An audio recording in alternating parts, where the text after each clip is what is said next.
Saudara, Stasiun Geofisika BMKG Matai Aceh Besar mencatat jumlah gempa susulan pasca terjadinya gempa utama di Simelu dengan magnitudo 6,4 skala Richter 7 Januari 2020 kemarin berjumlah 17 kali gempa susulan hingga siang 8 Januari 2020 dengan magnitudo bervariasi antara 5 hingga 3 skala Richter.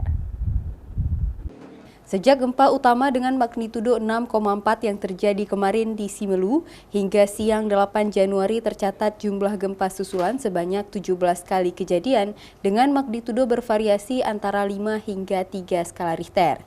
Dari jumlah rangkaian gempa bumi tersebut, hanya gempa bumi utama saja dengan magnitudo 6,4 saja yang dirasakan oleh masyarakat, sedangkan gempa susulan yang terjadi tidak dirasakan.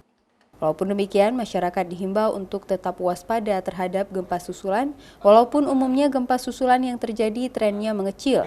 Namun dengan sebab-sebab tertentu bisa saja menimbulkan gempa yang lebih besar dari gempa susulan. Setelah terjadi gempa bumi 6,4 yang diupdate jadi 6,1 kemarin, itu sampai sekarang terjadi 17 gempa kali susulannya, gempa bumi susulan dengan magnitudo yang bervariasi dari 3 hingga hampir 5. Dari berbagai pengalaman gempa yang terjadi, Stasiun Geofisika BMKG Matai Aceh Besar mengatakan, gempa bumi yang sifatnya merusak umumnya dengan magnitudo di atas 6 skala Richter yang berpusat di darat.